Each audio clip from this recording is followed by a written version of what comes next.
Good evening and welcome to our June Ordinary Council meeting for the City of Kalgoorlie-Boulder. It's the 15th of June 2026 and I'd like to begin tonight's meeting at 6 p.m. and on behalf of the City of Kalgoorlie-Boulder begin by acknowledging the traditional custodians on the land on which we meet this evening and show our respect to elders past and present.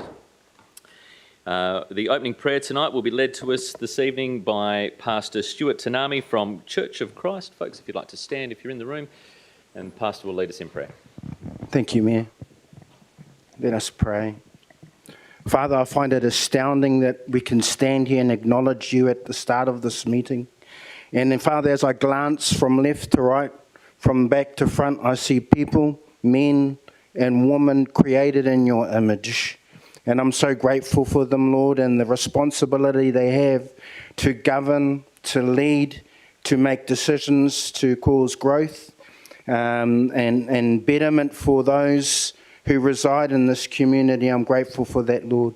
So as they go about today, Father, making decisions, I pray for your wisdom, your insight, your understanding. I pray for clarity, Father God, and where things are not quite agreed upon, I pray that we can agree to disagree, Father. And so again, we thank you for this meeting.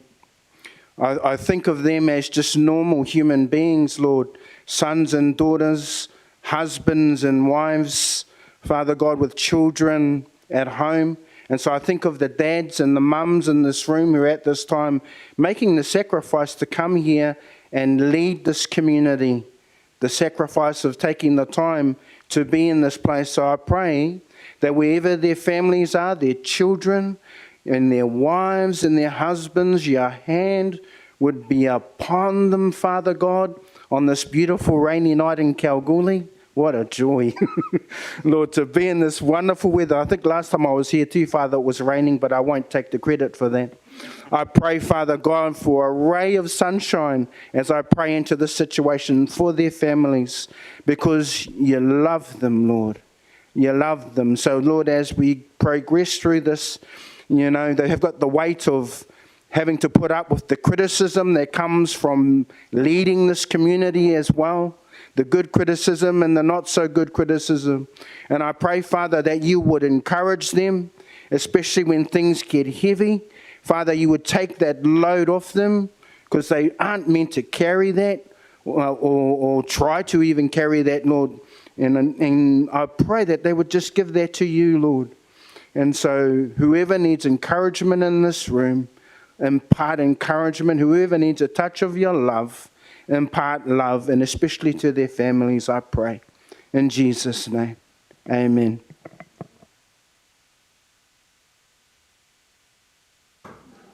Thank you, Pastor, this evening for that prayer. Very dynamic, very energy-driven, and if you do bring rain on every occasion that you do come with us, welcome back to the December, January and February meetings. Please note this meeting is being recorded and streamed live on Council's website in accordance with the City's public participation in Council meeting policy, which can be viewed on Council's website. All reasonable care is taken to maintain your privacy. However, as a visitor in the public gallery, your presence may be recorded. By remaining in the public gallery, it is assumed your consent is given if your image is broadcast. The recommendations contained in this agenda are officers' recommendations only and should not be acted upon until Council has resolved to adopt those recommendations. The resolutions of Council should be confirmed by perusing the minutes of the Council meeting at which these recommendations were considered. Members of the public should also note that they act at their own risk if they enact any resolution prior to receiving official written notification of Council's decision. In attendance beside myself this evening, we have Deputy Mayor Winner. Good evening to you, Deputy Mayor. Good evening, Councillor Bodicar. Hello, Councillor Della. Hello there, Councillor Johnson. Hello, Councillor Viskovich. Good evening, Councillor House. And good evening, Councillor Walker-Dunstan. Our CEO is Mal Osborne, who's with us this evening, our Acting Chief Executive Officer. Mayor Hicks, our Director of Advocacy and Strategy. Good evening. Director of City and Community is Adam Streeline, who's here tonight. Good evening to you, Adam. Hello to Cass Yeager, our Director of Corporate and Commercial. Director of Engineering is Louis Camporelli, and we are assisted this evening by staff members across marketing, governance and also IT. Councillors, we also have one elected member who is with us via phone this evening. That is Councillor O'Donnell. Greetings to you, Councillor O'Donnell. Greetings, Mr. Mayor. Can I have a motion to accept Councillor O'Donnell into the meeting? Thank you, Councillor Della. Moved. Seconded, Councillor Bodica. Is there any dissent? One dissent from Councillor House, not allowing Councillor Johnson to attend the meeting. That's fine. Yeah, go ahead, Councillor House. What are the rules around being on leave and attending the meetings? I say, could I go to Thailand, for example, and have a meeting while I'm in Thailand? I believe you need to be in the state of Western Australia to be part of the meeting, and if you are on leave, in Australia, sorry, and if you are on leave, you are still able to join the meeting if you wish. However, if you are international, then no. Councillor O'Donnell has clarified with us prior to the meeting that he's at an address in Perth. He's not currently on a leave of absence. No objection from you, so the vote will be unanimous 8-0. Thank you, councillors. Apologies from members of staff. Francis Liston, Director of Governance and Organisational Strategy, and there is Councillor Walker-Dunstan did have leave of absence previously approved, but he's here this evening. There's no response to previous public questions taken on notice. There's no public access and public question time this evening. There are no petitions, deputations and presentations. I do have notations of interest, councillors, from Councillor Kirsty Della declaring an impartiality on item 1415, overdue debtors report as of the 31st of March 2026, as she and her husband are members of a debtor. Councillor Carla Viskovich declared an impartiality interest on item 1415, overdue debtors report as of the 31st of March 2026, as she's a social member of a debtor listed in the report. Acting CEO Mel Osborne has declared an impartiality interest on item 1415, overdue debtors report as of the 31st of March 2026, as he is a member of a debtor. And Director of Corporate and Commercial Cass Yeager has declared an impartiality interest on item 1415, the overdue debtors report as of the 31st of March 2026, as she is a social member of a debtor listed in the report. Are there any further interests this evening, Councillor? Councillor Johnson, what's your interest this evening? Grab your microphone, please, Councillor Johnson. Interest with an overdue debtor, and it's a financial interest. A financial interest with an overdue Yeah. debtor. Thank you. We'll get the paperwork for you.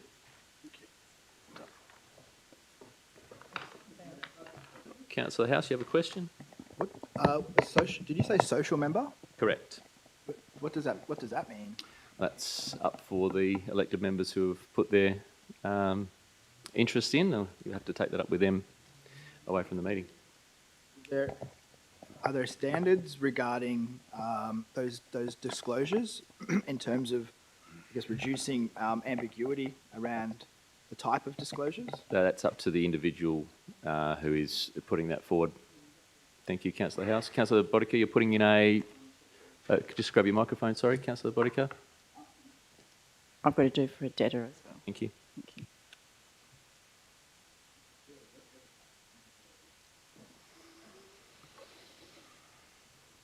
Also noting, Councillor Johnson, your microphone's still on in case you cough. Thank you.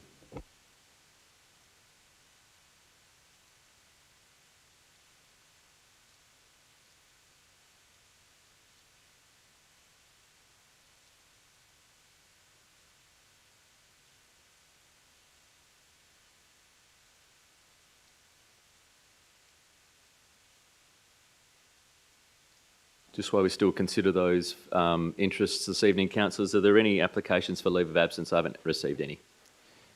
Don't need to fill any paperwork for that. Good.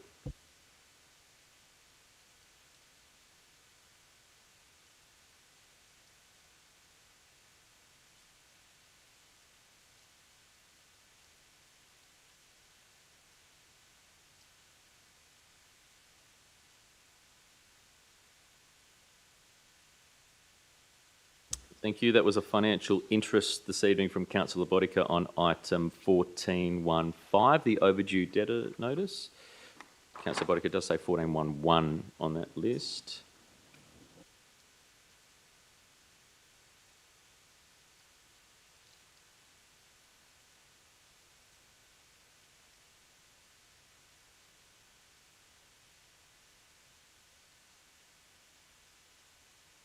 And Councillor Johnson also declared a financial interest on the same item, 1415 as well. Can I just, sorry, Councillor Johnson, can I just get you to add 1415 Just put 14.1.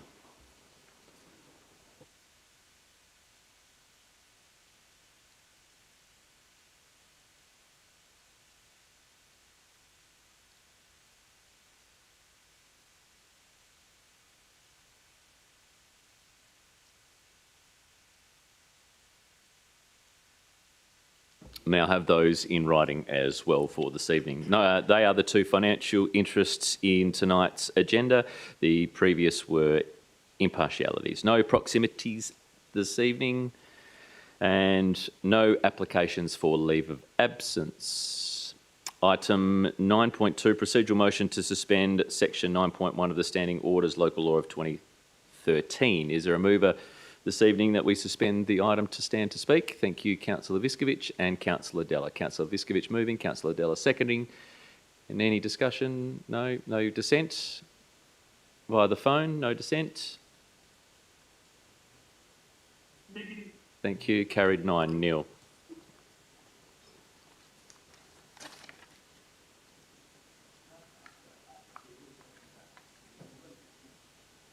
Councillor House, you have a question? Just like to ask a procedural question about the meeting order. Sure. I remember at the agenda briefing, we weren't considering the reports from ARIC. I'm looking at it today. We're considering the reports from ARIC. Yes. So my question is, if ARIC was held before the agenda briefing, why didn't we consider the ARIC material at the agenda briefing? And why are we considering it now without having some type of briefing from at least the administration to say this is coming up? Thank you, Councillor House. I believe the minutes were finalised after the agenda briefing, being the Thursday. The ARIC, it's the Audit, Risk and Improvement Committee, was held on Thursday before the agenda briefing. The minutes were finalised on the Tuesday after the meeting, so therefore they weren't able to be presented as per such. I'll take on board your question there, but that's why we have committees as well, and committees are part of that process to help brief council during that as well. So while I understand your question, there wasn't any further information that was delivered from that, but that is also a purpose of having those committees as well, that those decisions get put through those committees, and there were several councillors who were at that meeting. So I understand that you weren't there, but... And I'm not a member of that committee, so I can only observe. But just to have the political awareness or the acumen that we have a really sensitive issue that was reported in the media, a $14 million budget issue that we didn't consider. Thanks, Councillor House. No, sorry, Councillor House. Councillor House, your questions are entering into debate at this point in time. It's not a debate, it's a fact. A debate. Councillor House, I'm standing. You are to remain quiet. When the matter comes up this evening, you'll be able to put your case forward for that particular item. That has been pulled from the en bloc, and when we get to discuss that during the en bloc, you can have some questions in relation to that matter. Thank you. Correct. Councillor House, I'm still standing. You don't get the opportunity to still ask questions. It's not part of the en bloc tonight, and it was never considered as part of the en bloc this evening.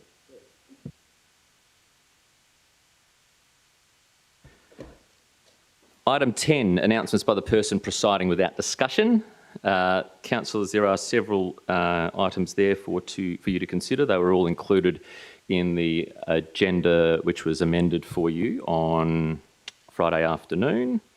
Included in there was the meeting with the local government inspector, Tony Brown, which I think most of us attended. A strategic workshop, continuing on discussions in relation to the Local Emergency Management Committee, and our quarterly meeting was held then. Met with several residents, met with the WA Country Health Services on their update on their needle program and the establishment of regular contact with the new director, which was welcomed. We also had several events as well during the last period. May I also recognise some awards. Well done to our Director of Advocacy and Strategy, recently recognised with the WA Local Government Association Awards on Friday night. Congratulations to you, Mia. Also Councillor Bodica, who was also awarded a award for her ongoing service to council, which is now almost 32 years. So congratulations to Councillor Bodica for that award. And I will also recognise the Public Service Award for Andrew Bryan as well. Moving to the confirmation of minutes, the recommended procedural motion that the minutes be confirmed as a true record of that meeting. There is an amended recommendation for this particular item, and this is in relation to the responses to questions of which due notice have been given contained in item 15. Mr Acting CEO, I believe that the items were added to the minutes, which cannot be done. Through Mr Mayor, so the correct procedure would be that if information is not provided at the meeting, that should not be included in the minutes. So we are trying to correct that by suggesting those matters be deleted from these minutes. Those questions can then be put tonight and answered tonight, and they can appear in the minutes of the June ordinary council meeting. So the difference is we didn't have them answered at the last meeting. They were answered post that meeting. So therefore they do need to be required to be answered during the meeting. So therefore they'll be put again tonight, answered tonight, minuted tonight. So there is an amended recommendation there, an amended procedural motion in place that the minutes of the ordinary council meeting held on the 18th of May be confirmed as a true record of that meeting, subject to the deletion of the responses to questions of which due notice have been given in item 15. Is there a mover of that motion? Moved Councillor Johnson, seconded Councillor Viskovich. Councillor Johnson, thank you.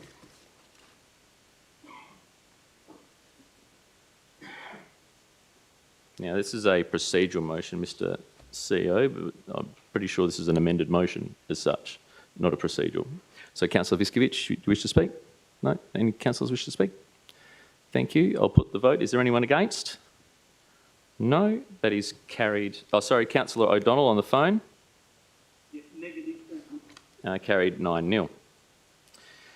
There is a recommended motion from the minutes of the special council meeting held on the 28th of May be confirmed as a true record of that meeting. Is there a mover of that motion?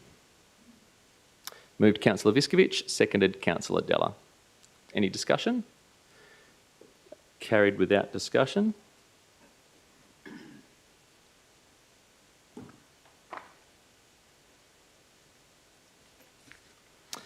Item 12, we have motions of which previous notice have been given, and the following was raised in accordance with 3.8 of the Standing Orders Local Law 2013 from the Deputy Mayor. Deputy Mayor, over to you. Thank you, Mr Mayor. And that motion is that council notes the notes the concerns regarding increasing numbers of dogs entering the pound system and associated euthanasia rates within the city, and to request that the Chief Executive Officer to prepare a report to be presented to council by the December 2026 OCM on requiring all dogs adopted from the city pound to be desexed, including 1, legal and operational implementations, 2, costs and options to include in adoption fees, and 3, implementation options including pre or post adoption requirements. Thank you. Just clarifying just before you move forward, Deputy Mayor, on that we didn't have a date in that motion previously. Can I just confirm? Sorry, through you, I think the Deputy Mayor did provide that date in the amendment. I'm sorry we haven't picked that up. Thank you. It's just being added in What was now. that date again? Sorry, Deputy Mayor? So that is to be presented to council by the December 2026 OCM. Thank you. Is there a seconder for that motion? Councillor Walker-Dunstan. Deputy Mayor. Thank you, Mr Mayor. Councillors, I propose this motion to start what I see as a constructive and evidence-based discussion around animal welfare in our community. I've had correspondence from community members and organisations like SAFE who work closely in this space. Their experience has highlighted for me that unplanned breeding and at times a lack of preparedness in pet ownership can contribute to a cycle where dogs continue to enter the system faster than we can rehome them. One of the suggestions raised is whether desexing at the point of adoption could help break that cycle, in the same way that we already require for cats. There has also been practical considerations around cost and how that might be incorporated into adoption fees, which could support responsible ownership from the onset. This motion isn't about making a decision today. It is about asking for a report so Council can properly understand the legal, operational and financial implications and consider what options might work better for our local context and supports both responsible pet ownership and better animal welfare outcomes for our community. Thank you. Thank you, Deputy Mayor. Councillor Walker-Dunstan, wish to speak? Any councillors wish to speak? Councillor Viskovich, speaking for or against? May I ask a question? Question I'll consider, yes. Just to clarify that the motion on screen is exactly as Ms. Deputy Winner has read out. I do believe it might be slightly different. Which part is Point different? 2.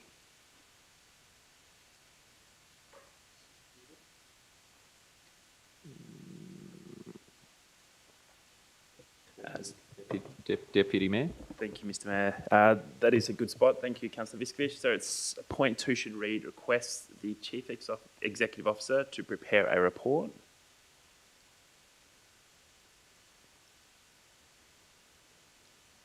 And the rest is correct. Thank you.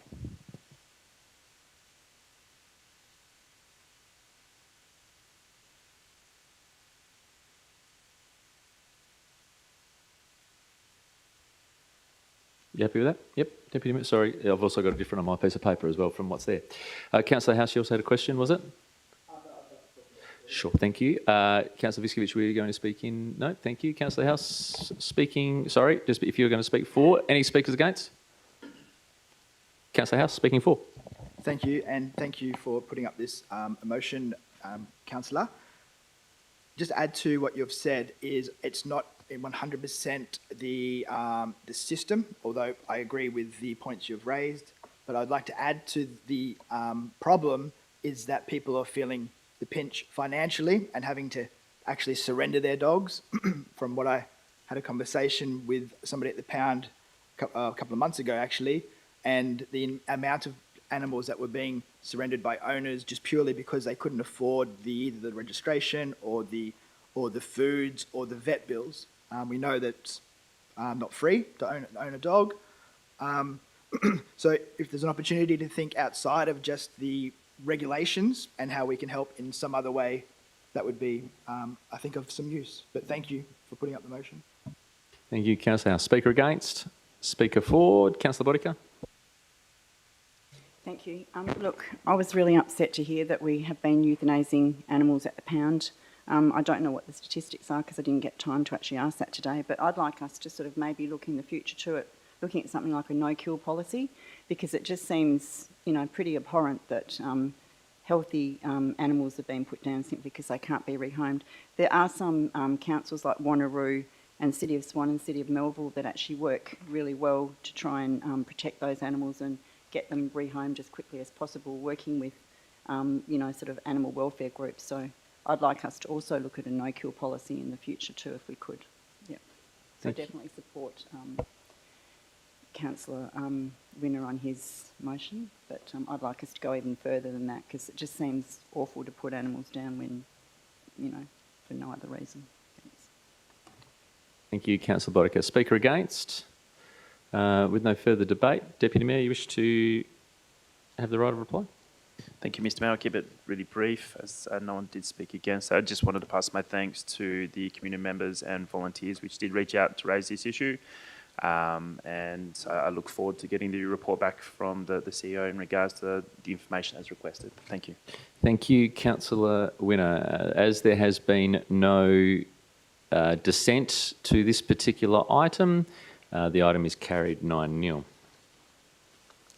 Item 13, councillors, is urgent business approved by the person presiding or by decision. There was due to be a report which has been since pulled on the appointment of acting CEO. Item 13, we also have one item to consider as a late item. This was circulated to you this afternoon, which is from engineering, 1311 Speedway upgrades. We have an amendment to what was sent to council today. Mr CEO, do you wish to highlight the amendment to elected members, please? Yes. Thank you, through you, Mr Mayor. So we've added in part 2, which, given the financial restrictions around the amount of money for this project, I think it's important that there is able to be some negotiation. So this clause is quite often used in tender processes to enable the CEO to have some negotiating capacity with the preferred tender, and Walga has, I guess, nominated that 10% figure of the total amount being tendered as any discretion should fall within that 10% band. So we'll be looking to try to have some conversations as well as trying to get the additional funding which is mentioned in point 1, Mr Mayor. Thank you, Mr CEO. Councillor House? I'm just trying to get up to speed, no pun intended. But the last time we considered this project, we gave the CEO and I believe the officers discretion, or sorry, the delegation so that they could negotiate. So my question is, why has this come back to us if we've given them that authority already? And what is the financials that we're talking about? So if we're planning to raise more funds through grants or whatever means, how is that captured in this resolution? Thank you, Councillor House. Mr Acting CEO? Thank you, Mr Mayor. So initially, the previous resolution provided for the officers to undertake those other negotiations. However, there is a restriction within the Financial and General Regulations of 6 months from the tenders being received to be able to do that. That time has subsequently passed. So it was determined imperative that we went back to tender to try to get this project moving, especially in time for the forthcoming Speedway season. So that's why we've brought it through to you as a late agenda item tonight.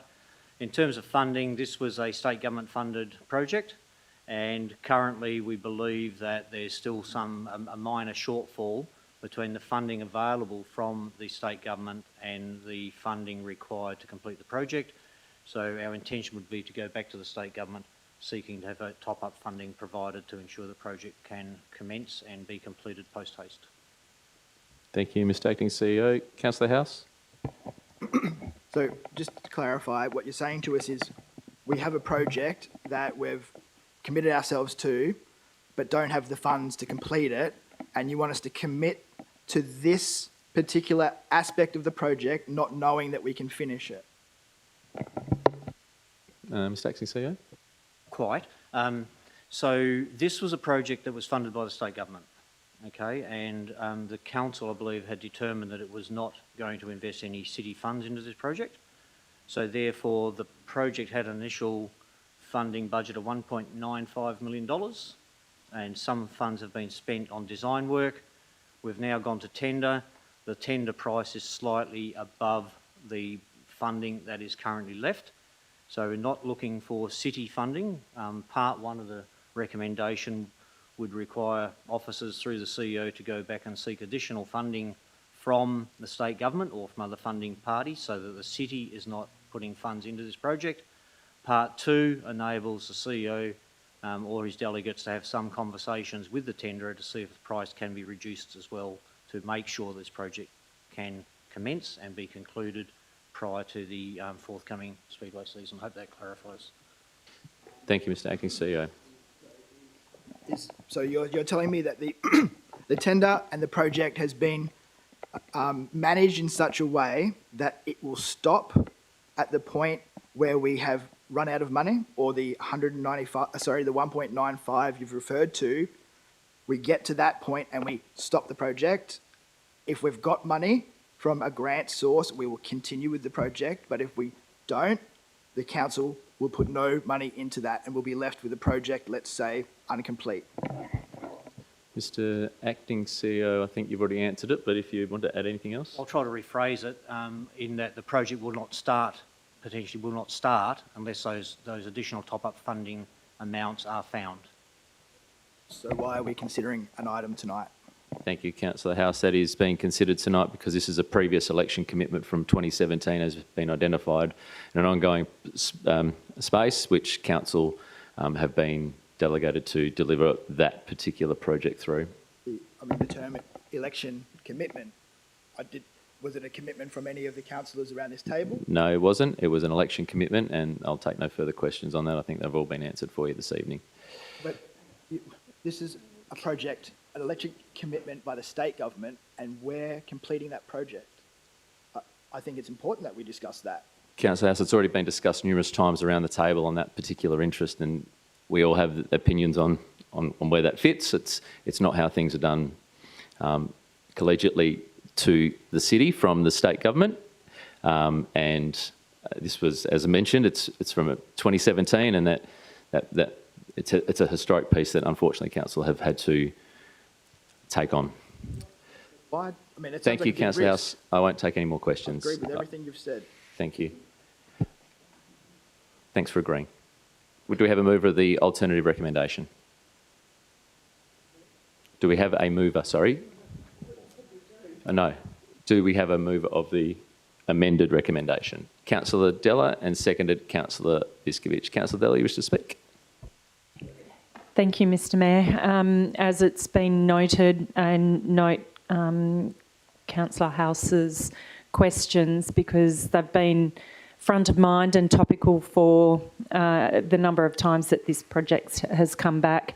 I sit here tonight and I'm keen to get these works done so that the Speedway can utilise their facility in the upcoming season.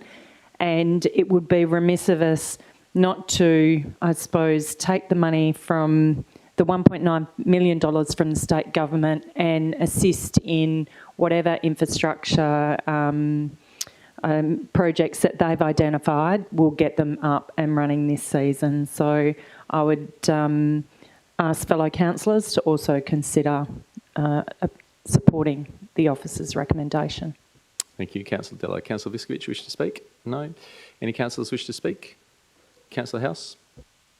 You can speak against. Thank you, Mr Mayor. I'd like to speak against this motion. I don't want to speak against the project. I support the project, and I've supported it since 2017. What I will speak against is this system, this process, where we have the election commitments that we're carrying. The state government, we are local government. We have our own projects to do. We have our own commitments to uphold. We have our ratepayers to make sure we're committing to their needs. And if the state government says, well, we're going to help you with the things that you're asking us for, like the water bank project, great. But help us with the things that we put our hands up for. The State Speedway has put up their hand and they've been awarded that $2 million, and the state government has had to rely on us to do what? These grants happen all the time. Many community groups successfully complete these projects. And I know that the Speedway are a bunch of very competent people who run very complicated events. So I couldn't imagine this would be difficult for them.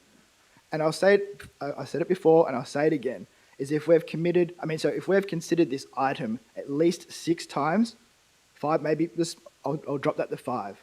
5 times since October. And October is when we got onto council. 5 times, and they haven't progressed anything. We have to look at this more deeply than just saying, is this RFT going to resolve this problem? And what are we going to do if this doesn't? If we're back here in a couple of weeks' time and we're doing this again, what is the plan? Because honestly, I don't feel like we've got a plan. We've just got an RFT. Thank you, Councillor House. Speaker 4, Councillor Johnson. Oh, thank you, Mr Mayor. As I've always pushed around this table, that anything that comes out of out of a state government commitment, it is exactly the state government's commitment. State government then rely on councils to, if you like, move forward, push that wagon along and help put it together with our community groups. But it's limited by what the state government commit. And we've got a number of these state government commitments which we do have in our city that we have as a council backed up, which is unfair on our ratepayers. In this regard, since 2017, it didn't come back to the table until I believe it was 19, when the funds were released or in that vicinity. It's now come back and it was very clear around this table that council would not be backing up any state government commitments with any of the ratepayers' own funds. So it's good to see this in here. I'm actually very happy to see that we as a council are still moving forward with this, It's just a process, I can understand, and a frustrating process. But I think the end result will be that state government need to realise that if they put a commitment up, it must be fully funded and costed. And we have got one in town, which we as a city funded a fair bit of money into, and it's one of our premier youth areas now. But that was left well short. So anyone sitting around this table at the next state election, if there's a commitment, make sure it's fully funded. So I do support it. Thank you, Councillor Johnson. Speaker against? Deputy Mayor. Thank you, Mr Mayor. Councillors, I won't be supporting this motion tonight due to what is contained within the officer's report and as was what was highlighted when the item last came to council, in that the amount required and the tendered and what was tendered was well above budget and does not allow for contingency even with the addition of point 2. There has been no indication that these funds will become available from external sources, and as such, I feel we should not be approving a tender for a project that is unaffordable and needs to be secured, and we need to secure appropriate funding to meet project requirements and expectations. We have no idea when or if this could happen, and if this did happen, we have no idea of the time that it may take to complete or secure this funding, resulting in potentially what the cost would look like and what would be remained. I do not believe it is fair on the tenderer, fair on the Speedway Association, or fair on our community to approve this tonight. Supporting this tonight does not mean the works get done, and I don't want to see the spotlight of this item turned down through a maybe. Hopes and finger crossing is not going to get this project happening, and a lot more work needs to be done and needs to happen before anyone can even consider awarding a tender. I'm a big supporter of this project, and I would be happy to consider this item again if and when funding was secured, but not tonight. Thank you. Thank you, Deputy Mayor. Speaker for? Speaker against? The mover has the right of reply. Thank you, Mr Mayor. I'm obviously surprised by not supporting this project, first and foremost, or the officer's recommendation tonight, then this doesn't move forward. I think the Speedway have been through enough of a journey to get here to where we are, and I think it's time that councillors step out of the way, get their foot off the hose and let our officers complete this project. Thank you. Thank you, Councillor Della. As there has been dissent to the vote indicated, those who are in favour of the motion moved by Councillor Della, seconded by Councillor Viskovich, please raise your hands or say on the phone.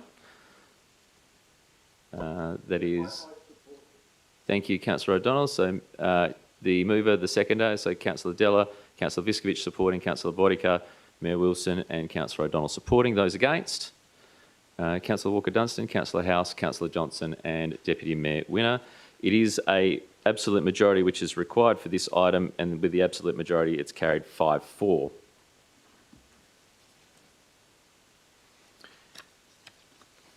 Councillors, the next item is the en bloc, and I must also apologise. 1416 was highlighted in the en bloc to be sent to you, but it was my intention to not include it. So, Councillor House, apologies for that earlier. 1416 will be pulled from the en bloc. Your en bloc for the reports of committees will be 1412, which is the annual committee work plan 2026. 1413, the risk register update. 1414, the investment performance report as of the 31st of March 2026. 1417, which is the privacy and responsible information sharing update. And 1418, the child safeguarding update as your en bloc for committees this evening. Is there a mover for that en bloc? Move Councillor Walker-Dunstan, seconder. Councillor Bodica. No one else wants to pull anything? I'll take with no dissent. That's carried those items 9-0. Item 1411 is the appointment of a deputy of the presiding member. An absolute majority is required for this item. There is a recommendation, a committee recommendation put to the council this evening. Is there a mover of the committee recommendation? Moved Councillor Walker-Dunstan, seconded Councillor Viskovich. Any dissent? None taken, thank you. Thank you, Councillor Walker-Dunstan and Councillor Viskovich.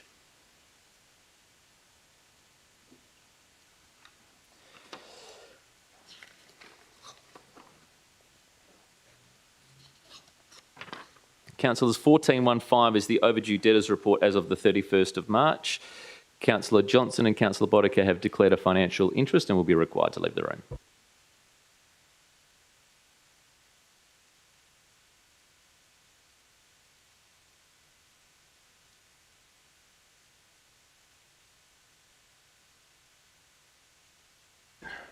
Also noting we have impartiality interests from Councillor Della, Councillor Viskovich, the Acting CEO and Director of Corporate and Commercial. Is there a mover of 1415? Deputy Mayor, thank you. Seconder? Councillor Walker-Dunstan. You wish to speak? Wish to speak? Any dissent, councillors? No. That is carried. 1, 2, 3, 4, 5, 6, 7-0. Had to do the numbers. May we have Councillor Johnson and Councillor Boddicker back, please?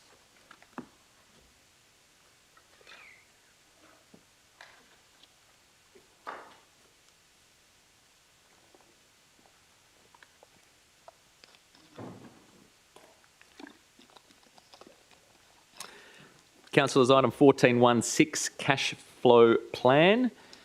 Do we have a move of the recommendation? Councillor House, you wish to move the recommendation? I'd like to move a addition to the recommendation under Standing Order 10.1B.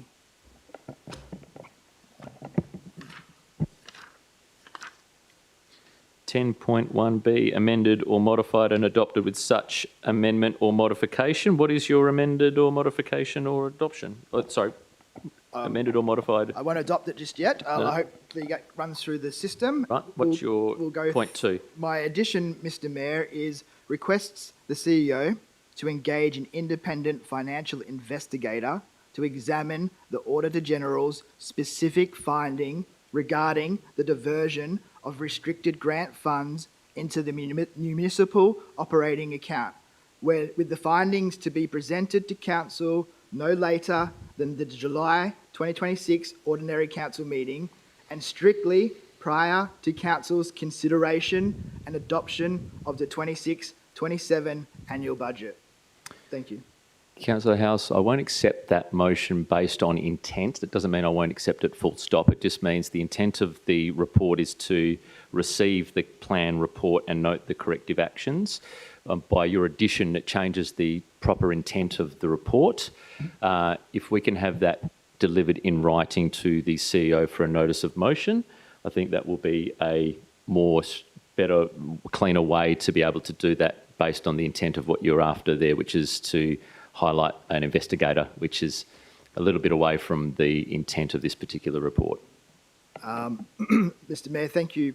I accept that's your opinion, but my opinion is we are councillors and we are considering a report that talks about cash flow, and we have an identified problem of a $14 million shortfall or a deficit. Thanks, Councillor House. You're entering into debate. I'm not entering into debate. Yes, you are. You're debating with me. I'm giving you my reasons for why we should be considering this with urgency, with some importance to say we're recognising that there's a problem, we're recognising there's a budget coming up, and we're going to make sure that we put our best foot forward. And if we want to kick this can down the road a little bit more to achieve the same result, your call administratively, I would suggest we make this amendment now and we get out of the way. Yep, that's your suggestion. However, the intent of the motion, I believe, changes significantly with your addition, so therefore I'm not allowing it under that particular point. Thank you, Councillor House. That's my ruling on that. Thank you. So I've just told you the way to do that is through a notice of motion to Council as opposed through that particular item. Thank you, Councillor House. You can send the notice of motion. Thank you. Thank you, Councillor House. Your microphone's not on and you are showing incredible disrespect to me. Or you could do a special meeting tomorrow, if it was important. Councillor House, I will not take your attitude this evening. I have made a ruling. I'm standing by that ruling.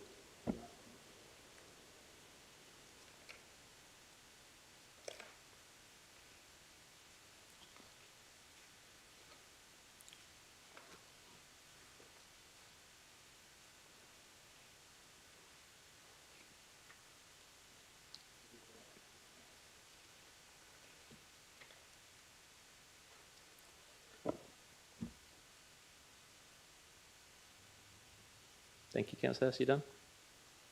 Thank you. Councillors, the recommendation is the committee recommendation, which is put for item 14.16. Is there a mover of that recommendation? Thank you, Councillor Della. Seconder? Councillor Viskovich. Councillor Della, you wish to speak? No? Councillor Viskovich wish to speak? Any councillors wish to speak? Councillor House, go ahead. Speak against the item. Thank you. Go ahead. I'd like to understand why my fellow colleagues aren't interested to find out where $14 million has gone. Maybe they know and they're confident what's going to happen going forward. That's great. It'd be good if you shared that with myself. Councillor House, I'm going to hold you right there. Sure. You are showing adverse reflection to your fellow members of council. I don't know what that means. That under 8.4 of the local laws, no member of the council or committee is to use offensive or objectionable expressions in reference to any member or employee of the council or any other persons.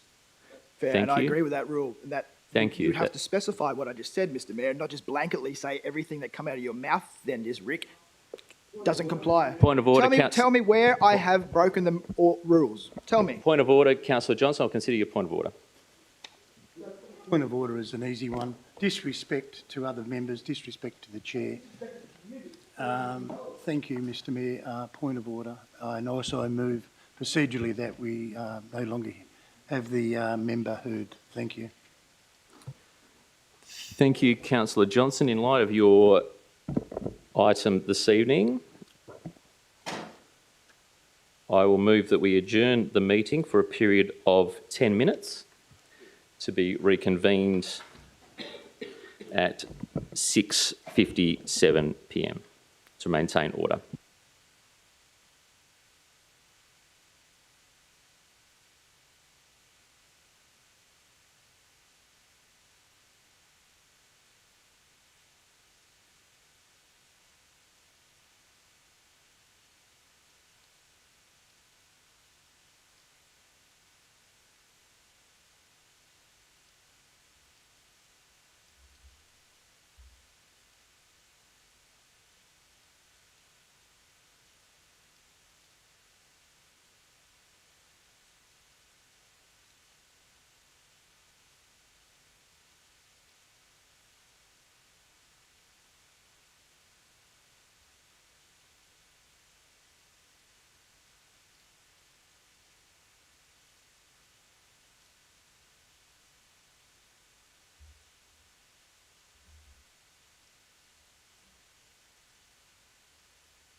item 15.9 of the standing orders, the right of the person presiding to adjourn without explanation to regain order has taken place, and I resume the meeting at 6:57 p.m. Debate was in regards to item 14.16, the cash flow plan. The debate will recommence on that particular item. Councillor Johnson, please turn your microphone on. You had a procedural motion. That we have this item put, please. Your procedural motion is that the item be put. Thank you. Just under the procedural motions, I'll just bring that forward. That is 11.1D, that the question be now put. With that particular item, is there a seconder on that item? That is that we are now voting on the item. Thank you, Councillor Viskovich.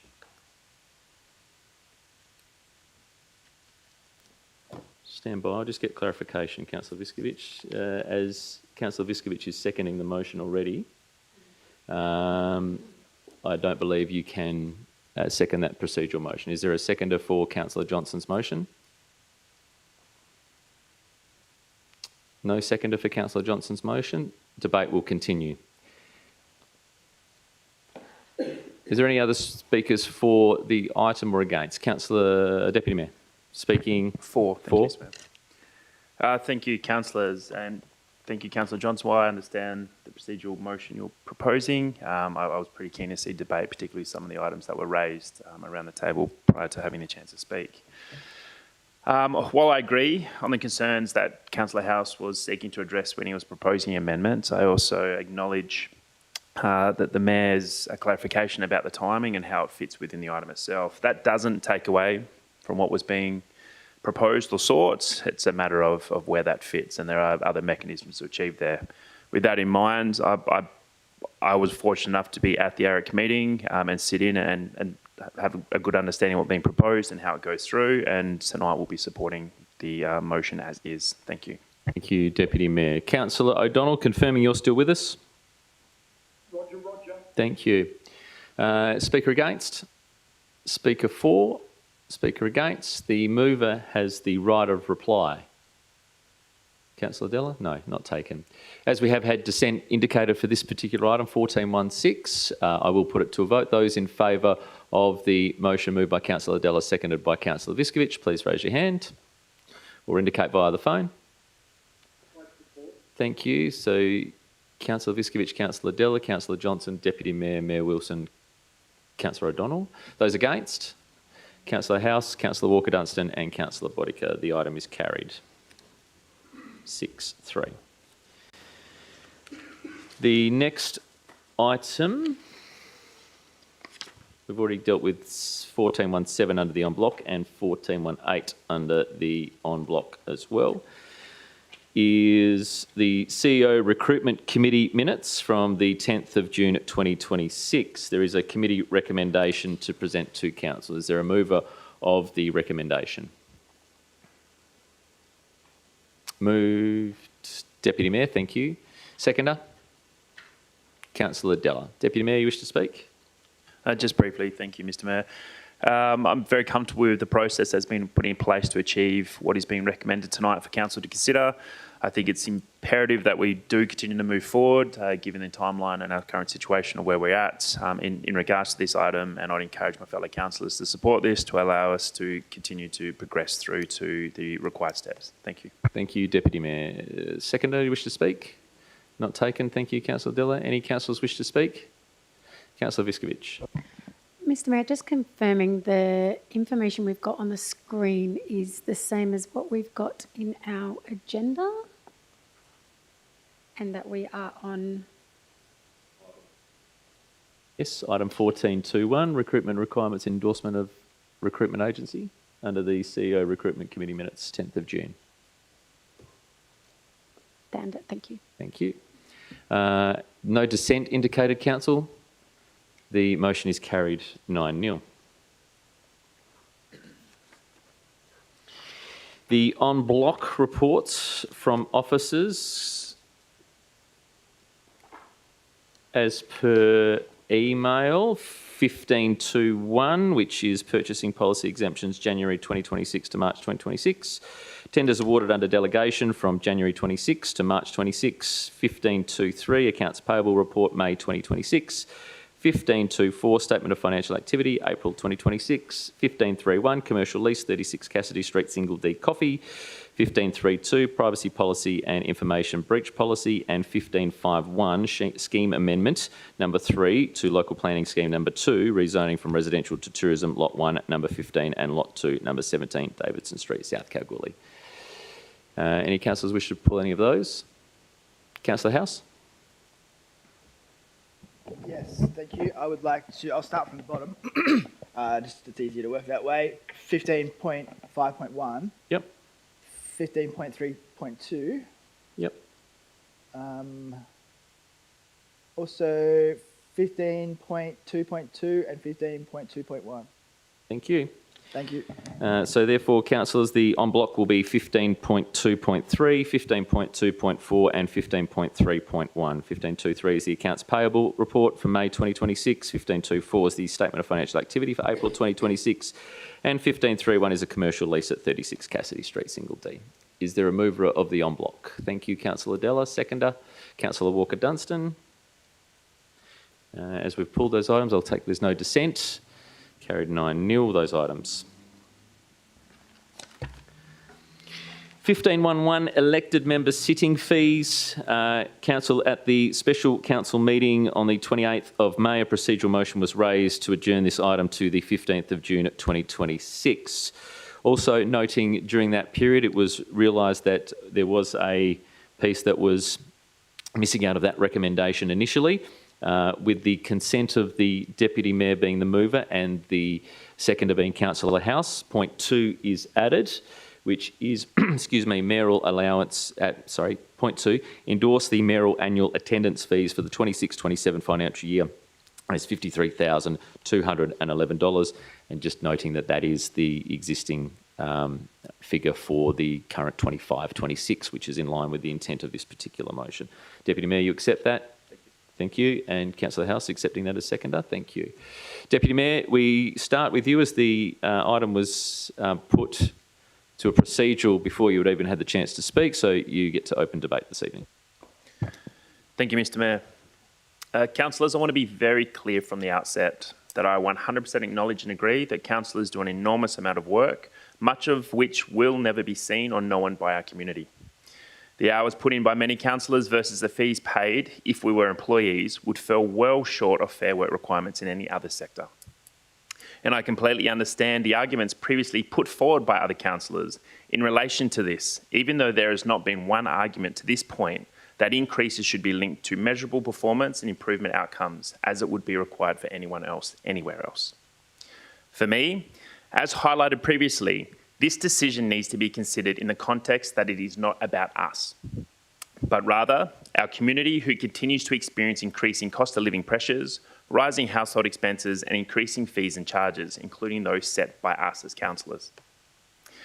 And I think we need to be very conscious of the message whatever decision is achieved tonight will send. While I fully respect the role of councillors and the time and responsibilities involved, the question for me is simple. It's not what has the tribunal allowed, but rather what is appropriate right now. In my view, maintaining the current levels demonstrates important restraint. It aligns with community expectations and it avoids compounding perception issues when we are making broader financial decisions impacting residents, as well as showing our community that we are prepared to put skin in the game.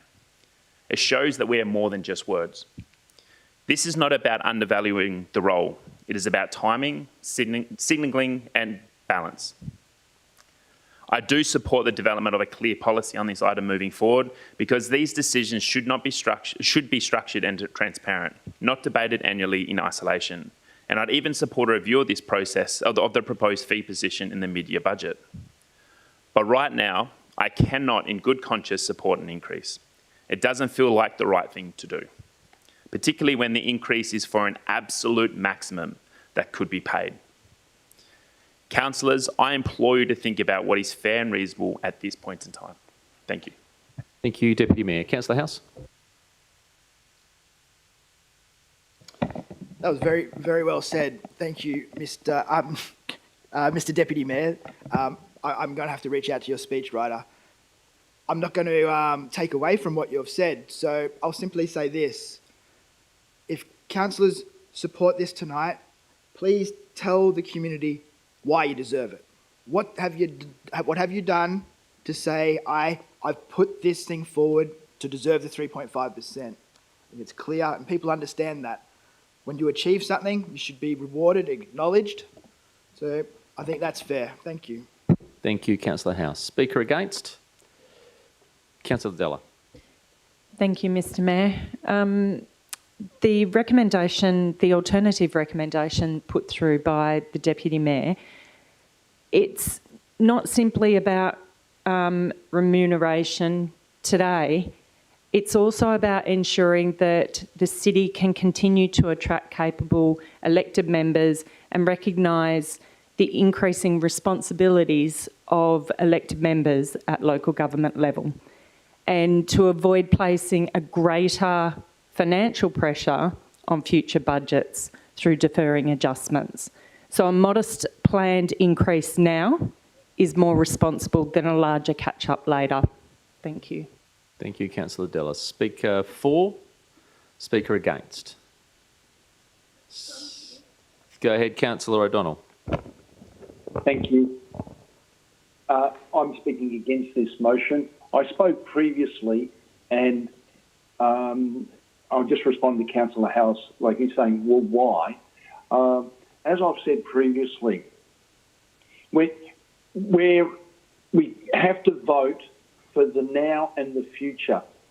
I don't want to see a single parent want to stand for election, and this small amount of extra money could help them, A, with their babysitting fees, driving to and from meetings and functions, whether purchasing some new clothing. They might not have the attire to meet the standards that has to be held. And I will go back and repeat that I was in awe of a previous councillor who donated all their money to charity. And I was a member of Boulder Rotary who received one of those cheques.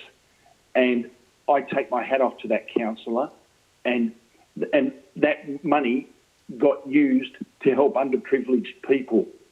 Now, giving a small amount extra, if, as I said before, if you don't want it, donate it. And I also say, if people are doing it tough, we're all doing it tough. Everyone out there is doing it tough. But would you say no if you were offered a pay rise in your own job? I don't think so. And as I keep saying, it's a minimal rise. I read the report, and some councils requested that local councillors be paid the same as a politician in state parliament. Now, that's huge money. But as they said, the amount of time and effort they put into their councils, that they should be rewarded. I'm not going that way down the track, but a 3.5% is nothing. It's lower than what other employees get elsewhere, though we're not employees. And so I have no issue in supporting the salaries and the SAT for their determination. I have no issue, and I won't be supporting this alternative recommendation. Thank you. Thank you, Councillor O'Donnell. Speaker for? Councillor Viskovich. Thank you, Mr. Mayor. The reason I supported moving this item to a later meeting was because I didn't think it was fair for a decision that directly impacted elected members to be made at a special council meeting when an elected member was on leave and unable to have their say. As I've mentioned previously, and as Deputy Mayor has touched on again tonight, I know we as elected members and CEO have very challenging roles. We have significant time commitments, public scrutiny, difficult decisions, and a level of responsibility that many people don't see. There are very few people willing to put their hand up and take on responsibility that we have. Again, in my view, nobody should be putting their hand up for council because of a wage. We should nominate because we want to serve our community, be a voice for residents and help shape the future. I can still see the arguments on both sides. However, I believe the alternate motion provides a reasonable middle ground, and I believe we can still review it again in the future. It acknowledges the work and responsibility of elected members while also recognising the financial pressures facing the city. I appreciate that others around the table may hold a different view. However, I hope tonight we can make a decision, provide certainty on the matter and put it behind us so we can focus on many other important decisions and opportunities ahead of us as council. Thanks. Thank you, Councillor Viskovich. Speaker against? Councillor Bodica. Thank you. Sitting fees are provided to elected members in WA to ensure that everyday citizens, as Councillor O'Donnell said tonight, can actually afford to operate and, sort of serve the community without facing severe financial hardship. Sort of by having sitting fees, we're actually enabling diverse representation from the community, whether that's unemployed people, people that have got disabilities, older people, to be able to come and actually nominate for council and to actually, be able to contribute to the community. Over my 32 years of council, I actually went many, many years without, sort of getting a sitting fee at all. And, I was, quite grateful that I was actually given that. But the thing is that you've got to look at the amount of hours that people actually have to take off work, the amount of time that people put in, and, sort of the enormous amount of work and effort that people sitting around this table have. So I think that by giving us 3.5%, it isn't going to be a massive impost to the community. And like Councillor O'Donnell's actually said, I have also known people that have given their money, their fees to, groups within the community that have been struggling as well. So I don't support the Deputy Mayor's views on it and will be voting against it. Thank you, Councillor Bodica. Speaker for? Speaker against? Councillor Johnson? Yes, thank you, Mr Mayor. An interesting conundrum for sure. SAT makes a determination and then they make it regularly and it comes across this table. I think there are many arguments for, against and all the rest of it. But what they do, and we have a look at this, there's a determination here of 3.5%. If it's not picked up in this round, it will be picked up at the higher level in the next round. And that could be as early as middle of next year. That's the first thing. I think the second one is that community, or the community itself, do appreciate our members of council out there. They do appreciate those who are putting their hands up. And the reason you know that they appreciate them is because at the election, they vote them back in. So it's basically what the community want. So in this case, I'm going to not support the Deputy Mayor's motion and support other colleagues around the table that believe that moving forward we should be putting it up there. Thank you, Councillor Johnson. Speaker for? Speaker against? Before the mover... Sorry, Councillor, look at no. No speaker. Before the mover has the right of reply, I'll note that there is no foreshadowed motion. I'll also support the Deputy Mayor's motion as well. And I think it comes down for me as an accountability piece to our staff. We've asked staff to go through quite a large amount of interrogation into the budget and where that sits. The one thing that we control about ourselves is this item. However, I also note what councillors are pointing themselves towards, and that is that if it's 3.5% this year that we miss out on, is it 6% next year? We don't know what those future is going to look like. Could be 1%. We don't really understand what that future looks like. However, under point 6 of the motion requesting the acting CEO to prepare a draft elected member annual attendance fee policy clearly states that into the future. I'll be supporting the Deputy Mayor on this particular item. Deputy Mayor, over to you to close debate.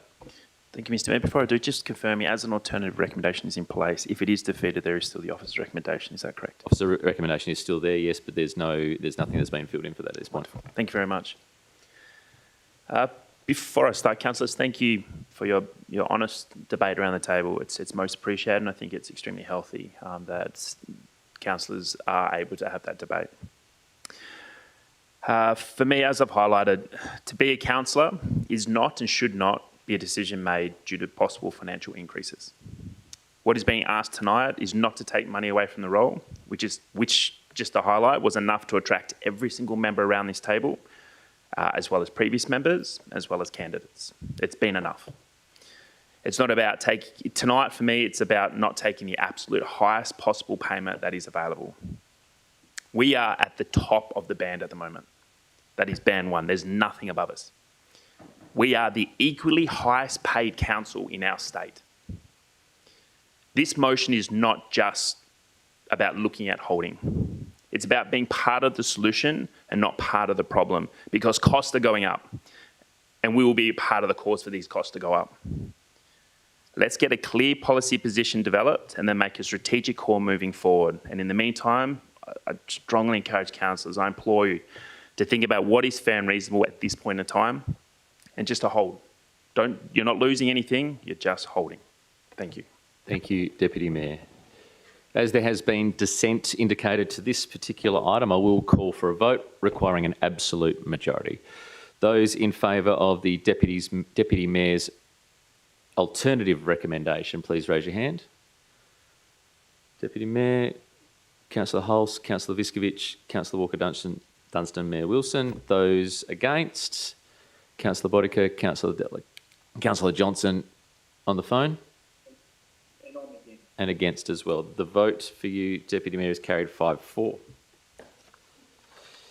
The next item on the agenda is 15.2.1, Purchasing Policy Exemptions, January 2026 to March 2026. Councillor House. Thank you, Mr. Mayor. I just had a couple of straightforward questions, and it looks like the officers here, I've just opened up the email, they've sent through some of those questions, so I won't labour on about this.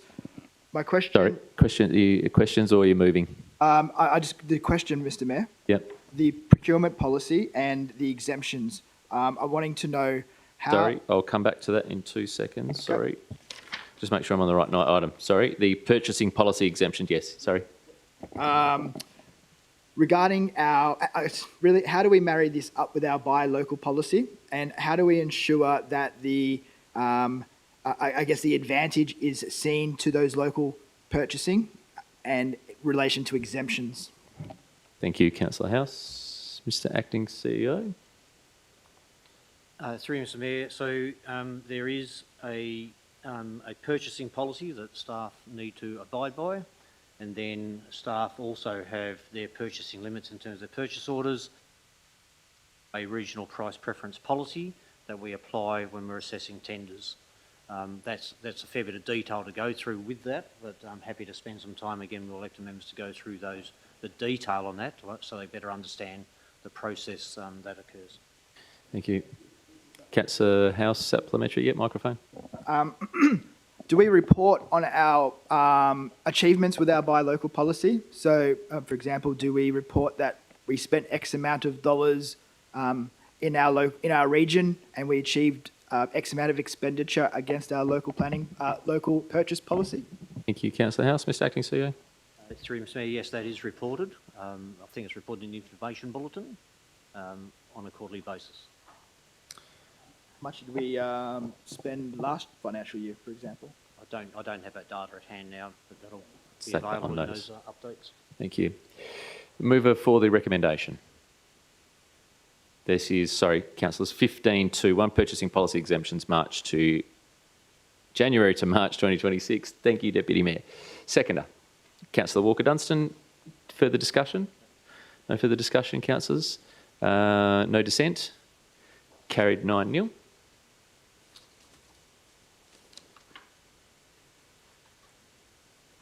Item 15.2.2, tenders awarded under delegation from January 2026 to March 2026. Councillor House. This question is around policy again. In terms of the policy setting, I guess what's council's involvement with setting that and measuring again? I'm interested to know, do we have those reporting mechanisms? I don't see them in our systems presently. Thank you, Councillor House. Mr. Acting CEO. Just if I can, Councillor Holst, just to clarify, are you referring to under what guide does the exemptions under delegation occur? Councillor House, just grab your microphone. Yes, that's Okay. So the legislation allows, and the policy allows, delegated authority allows for the CEO to do procurement for $250,000 or less, which is the actual tender threshold figure. So the regulations have a tender threshold where we need to go to tender for anything over $250,000, apart from certain exemptions contained within the Local Government Act. However, the officers only go to market and will make those decisions at a figure of less than $250,000. Thank you, Mr. Acting CEO. Councillor House. If it's over that threshold, is there a system that kicks in? How does that work?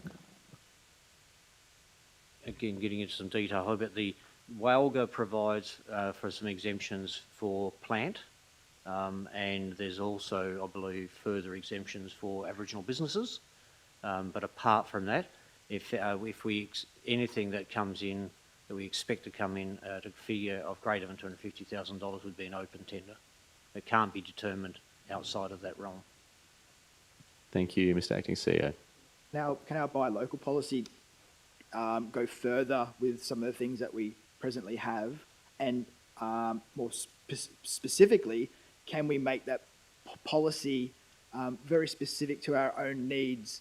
That we say, if we're doing fleet, for example, that we say we're only going to procure fleet from local suppliers, and that we would exclude the Perth-based companies as an example. Can we be that specific?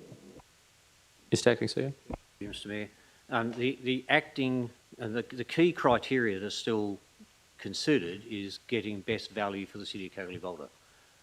So currently, if it is a fleet procurement, then there would be some benefit to those local businesses when they compete with outside the region's suppliers.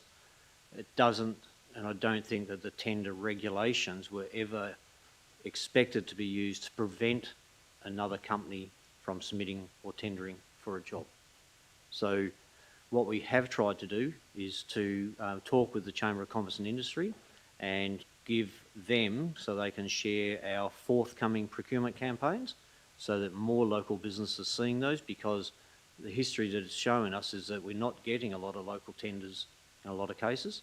Sometimes that might be from lack of knowledge, sometimes that might be historic reasons, sometimes it might be that their order books are already full. So we're trying to work out other solutions which may be leading a longer tender delivery time or contract delivery time, rather than saying if we sign on the 1st of August, we expect you to complete this job in 3 months, maybe allowing tenderers to tell us when they can complete that work over the next 12 months. So we're hopeful that some of those changes in the system will see more local tenderers being able to submit tenders for our work and for supply of goods and services. Thank you, Mr. Acting CEO. Is there a mover for the recommendation? 1522. Thank you, Deputy Mayor. Seconder. Councillor Walker-Dunstan. Any further discussion, councillors? No dissent. Carried 9-0. 1523, 1524 were part of the en bloc alongside 1531. That takes us to 1532, Privacy Policy and Information Breach Policy. Councillor House. What's the difference between a policy and a procedure?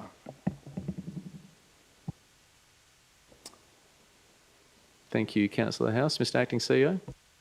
Through Mr. Mayor, a council policy is a policy determined by the council. A procedure is more often known as an administrative procedure, sometimes an administration policy, but we try to use the delineation and call them procedures at the City of Kalgoorlie-Boulder, and that's more how staff will enact the policy that council has endorsed. It's what happens in the background, what happens at an operational level about how the policy is enacted. Thank you, Mr. Acting CEO. Is there a mover of the recommendation? Thank you, Councillor Johnson. Seconder. Deputy Mayor. Thank you. Councillor Johnson, you wish to speak? No. Deputy Mayor, you wish to speak? One question, noting Councillor House, I know you got a question. I'll come back to you. Thank you. Yeah, okay, spoken. Thanks. Thank you, Mr. Mayor. I will be supporting this item tonight. Again, fortunate enough to have gone through these documents in depth. Councillor, this is something that's required. We have to do this. It's very stock standard through. Even if we didn't have to, I would be strongly encouraging when we do, and I'd like to commend staff for actually putting this together. The one thing I do note, though, is there isn't a huge amount of training opportunity available for councillors outside of onboarding training in regards to this. So I am waiting very patiently and hopeful that the state government will release some more information for councillors because it is very heavily focused with staff at this point in time. I do encourage my fellow councillors to support this tonight. Thank you. Thank you, Deputy Mayor. Just noting the mover was Councillor Johnson, the seconder was Deputy Mayor. Councillor House, you want to speak against? That's right, thank you. I would like to speak against this policy, primarily for two reasons. One is this is a statutory requirement. We actually don't have a choice to do this or not. It's implementation, which is the question in front of us. How would the organisation implement this statutory rule or statutory law? My opinion, and I won't change this opinion in terms of what a policy is, and a policy it can be one line. It doesn't have to be 7 to 8 pages, which we have here. And I'm not wanting to denigrate or dismiss what the content contains because it's good stuff. But what it is containing is directions from council to the officers. What we're doing by setting this as our policy is giving the officers specific instructions. The Act is very clear on this. There is a separation between powers. And why do we have the separation between powers? Is because we have different roles. And our role isn't to endorse a procedure or endorse the practical steps to achieve that particular thing. And look, for me, it's not up for debate whether there is procedure contained in this in front of us. It does. It has specific instructions. If I was to propose an alternative, it would be a simple one-liner in this case, that the organisation operates to the best practice regarding privacy and information sharing. And that means that if there's a new piece of legislation that pops up tomorrow, we by law have to comply with it. We've got a policy that sits there and says, yeah, yep, that's something that we really want to do. And it's something that we're going to double down on. And guess what? We have to do it anyway. So let's make sure we do it really good. So I don't want to take away from the work that the officers have done here, because theoretically you take out the policy part and you take out the procedure part. But this really limits in terms of what they can and can't do. I mean, for me as an officer, I don't want the councillors to say, here's a playpen you have, here's the things that you have to do, and when you want to change something, they're going to have to come back and ask us. I don't think any of us are qualified to know much about privacy and such. I'm also going to, for the second reason I'm going to not support this, is I was really dismayed to see that we have officers employed now at the city who are specifically assigned to fulfil these policy obligations. We have a privacy officer and an information sharing officer. So I was very miffed by that, to say, well, hang on, the policy in front of us sets our direction, what we would do. And we've already employed privacy and information sharing officers. So I'm not supporting it because, A, we haven't even been asked the question yet. And they've gone and employed these people. So if it's so important that we do that and we take that approach, I'm sure there's a good reason for it. But it emphasises the need for information sharing, the irony. Thank you, Councillor House. Speaker for. Speaker against. The mover has the right of reply. Councillor Johnson, not taken.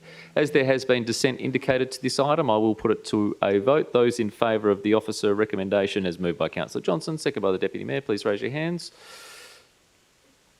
Those on the phone, for or against? Support, thank you. So, Deputy Mayor, Councillor Bodica, Councillor Della, Councillor Johnson, Councillor Viskovich, Councillor Walker-Dunstan, Councillor O'Donnell, Mayor Wilson, support. Those against? Councillor House, the vote is carried 8-1. Point of clarification, Mr CEO. Just to clarify that no additional staff have been appointed. Staff have been nominated for those roles, the existing staff. So there'll be additional responsibilities for those staff, not new staff in addition to existing staff. Thank you. 15.4, advocacy and strategy. Councillors, we have an amended recommendation from Councillor Walker-Dunstan.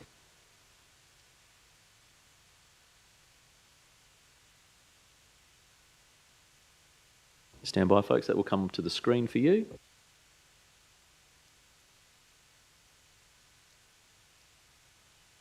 Councillor Walker-Dunstan, if you'd like to read your amended motion, please. Stand by. This was not sent through earlier, no.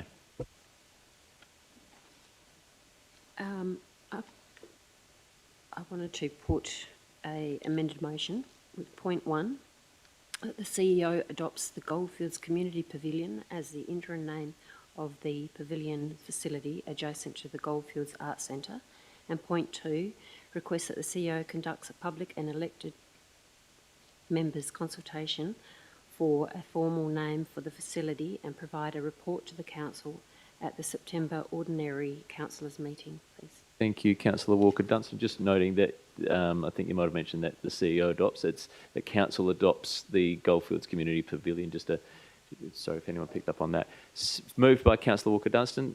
Deputy Mayor's was very quick. Deputy Mayor seconded. Councillor Walker-Dunstan. Wish to speak to it? Yeah. Go ahead.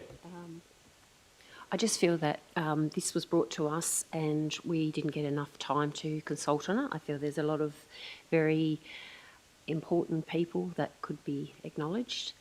We've spent a lot on this facility and it's amazing and it deserves more than just a average name. Thank you, Councillor Walker-Dunstan. Deputy Mayor?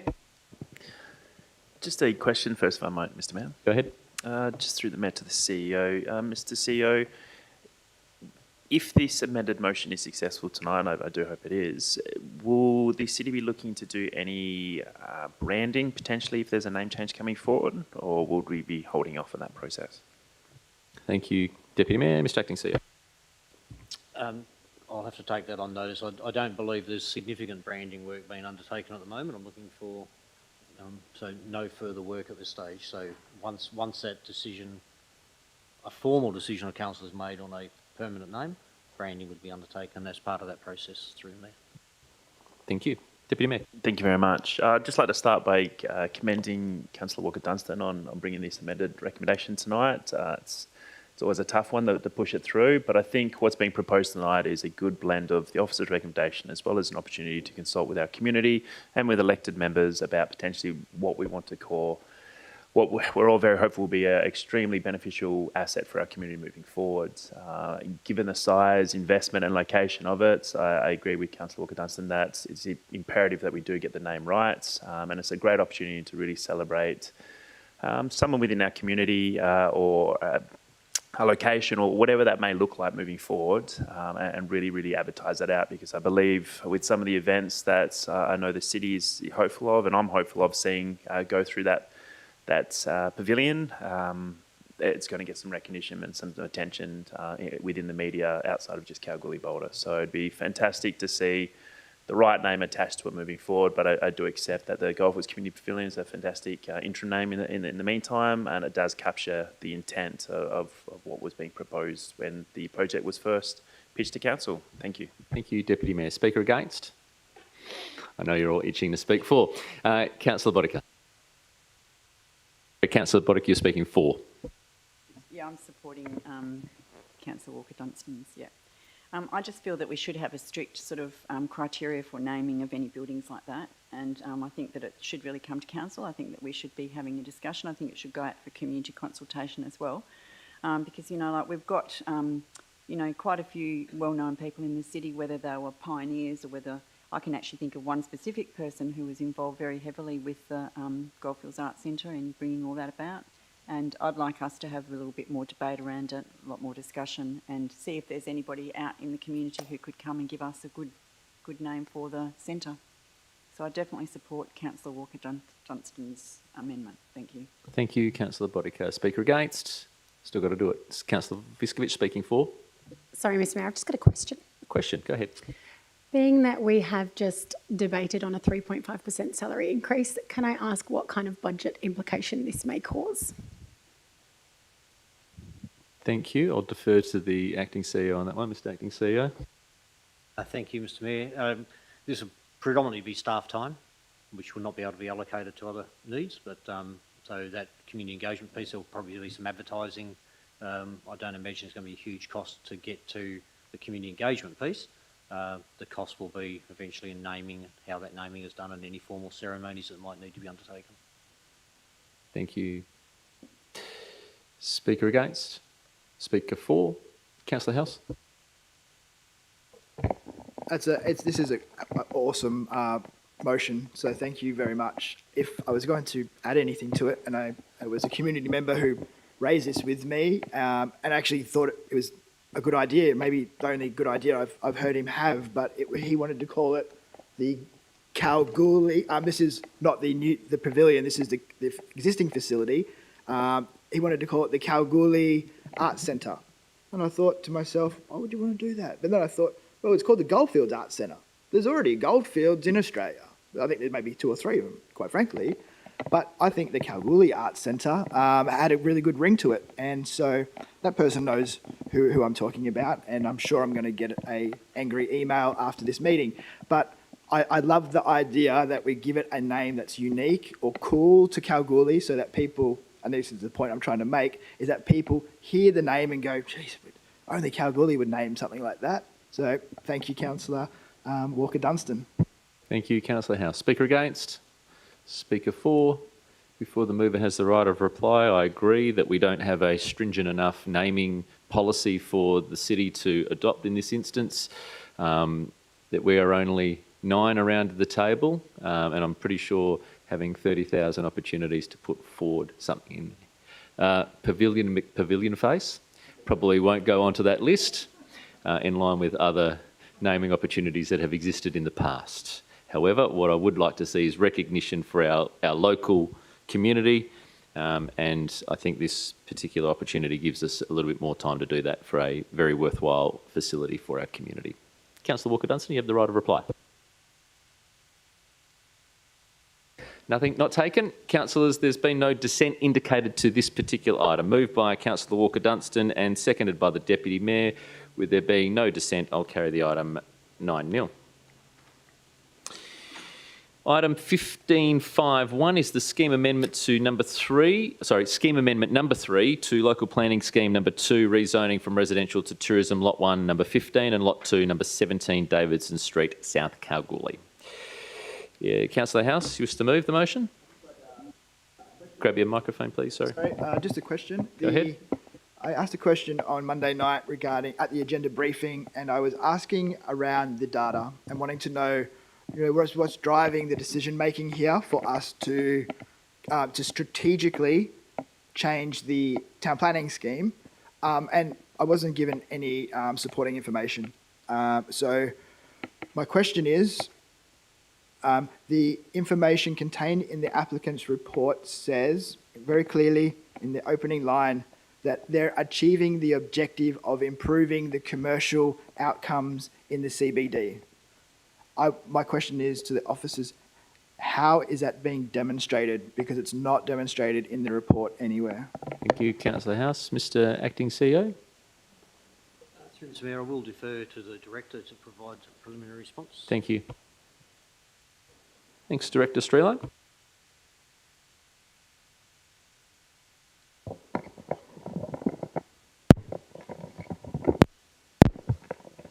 Hopefully that's through the chair. So the first query around a response regarding a request for information or evidence around the need at the site, that was provided. So there was a question asked, what actual evidence or numbers show there is a demand for tourist accommodation in this particular spot by Councillor Hulse. This was answered in a response sent out to all elected members through Docs on Tap, and the information provided in this response and the council report is considered sufficient for council to make its informed decision. That included some statistics around basic vacancy rates and other strategic justifications that are in the report were reinforced.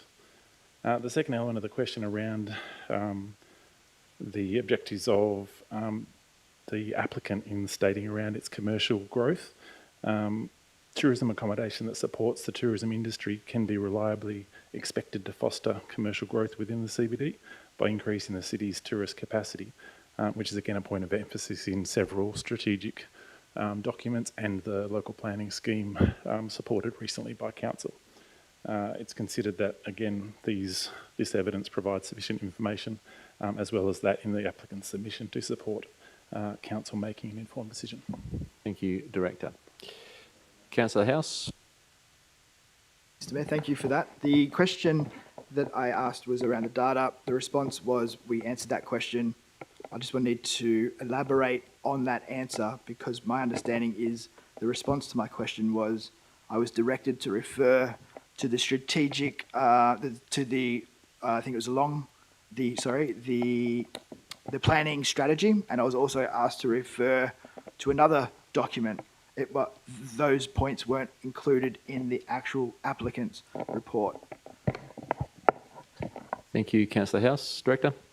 Yeah, through the chair, both of those strategies are directly addressed in the applicant's report. Both the local planning scheme and the tourism plan are referenced by the applicant. They're also addressed in the council item and also were reinforced in the response provided to the question on notice. Thank you, Director. So that was my question was if you're going to justify why we should be supporting a strategic change to our town planning scheme, and the response, and this is the response that I understood, is it's okay, everything in the report is fine. What my question was, I'm not satisfied with the lack of information that says there is opportunity for this site to be extremely intensified, and we either have considered what that extreme intensification impacts will be, or we haven't. And what I'm hearing is we haven't considered those things. Can we confirm that, please? Director. Yeah, through the chair, the intensification of use is unknown. Initiating a scheme amendment doesn't deal with the detail of a development application that would follow if the scheme is initiated. That's why that data can't be guessed, or that information can't be guessed at. The consideration would be that the owners have indicated a plan to only expand the hotel. They haven't indicated whether that is additional rooms or additional servicing areas. The scheme amendment simply would allow them, as they intend to expand their hotel operations. We would only get that detail during a development application at a later stage. Thank you, Director. Is there a mover for the recommendation? Thank you, Councillor Johnson. Seconder? Councillor Della. Councillor Johnson, you wish to speak? No. Councillor Della, you wish to speak? Councillor House, speaking against. Go. Thank you. The town planning scheme was approved 2 years ago. It's a strategic document that doesn't set out what we decide today. It decides what we're going to do in the future. It says to future or potential developers that we want you to achieve these outcomes for us. And one of those outcomes, very clearly in the town planning scheme and all supporting documentation, is to drive the investment in our CBD. Drive the investment into our CBD. Presently, this is not in our CBD. This is a commercial development that sits well outside of the CBD.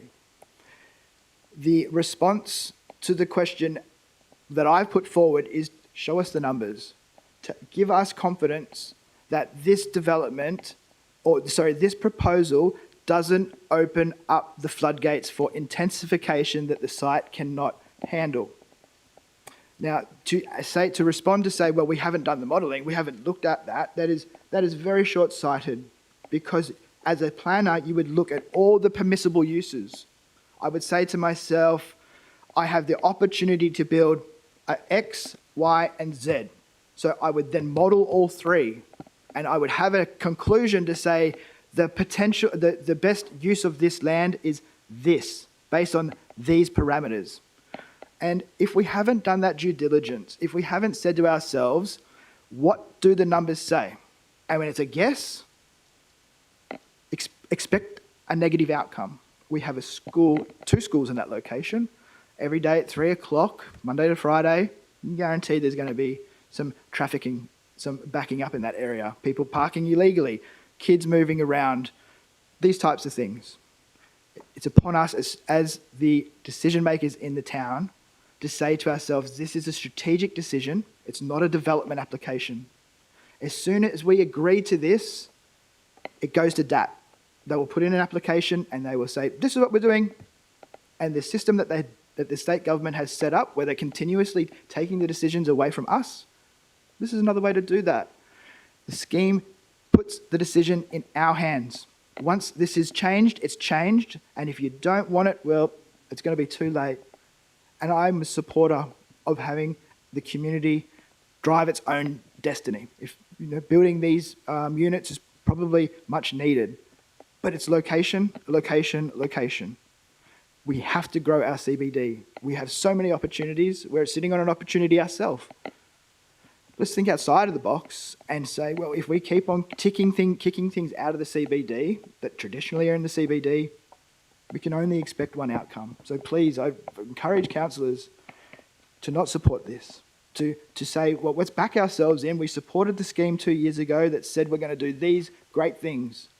It's very clear. The objectives are very clear. And if you do support it, councillors, please outline why you support it, why you see this proposal creating economic development opportunities in our CBD. I want to hear them because I would be very interested to know what they are. Thank you for the opportunity to speak to this item, and I hope that you see my perspective. Thank you. Thank you, Councillor House. Speaker for? Speaker against? Before the mover has the right of Deputy Mayor. Yep, go ahead. Sorry, Mr. Mayor. And the reason why I was unsure which way to go, because if I'm completely honest, I'm still a bit torn on where to go with this a little bit. Councillor House has raised some fantastic points throughout.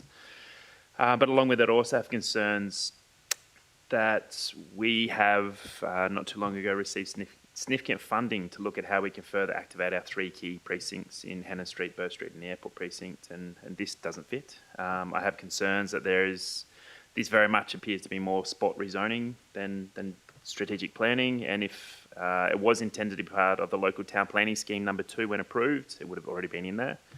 I also have concerns around the possible precinct, that's a few precincts in a row, precedent that this may invoke, and the risks linked to workforce accommodation also being able to be built under this change. But that being said, I also acknowledge that we need accommodation options. While it would be better to have permanent housing, we do also need tourism options in our community. We need to be continuing to provide options to bring people to our community for however long that is. I don't like considering an amendment in this way, but I'm also not confident that the concerns I've raised is enough not to at least seek out public consultation as outlined in point 6 prior to adopting this. So I'm not too sure which way that one's really going with it, but that's where I'm at. Thank you, councillors. Thank you. Speaker against? Speaker for?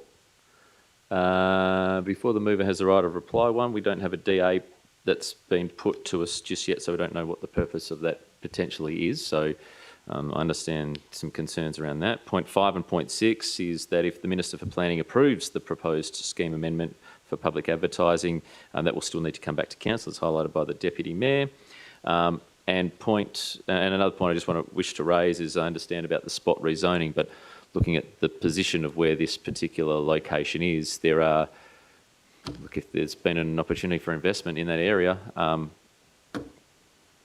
not against that. I understand the pieces in regards to we don't know yet, so let's understand a little bit further. Mover has the right of reply, Councillor Johnson.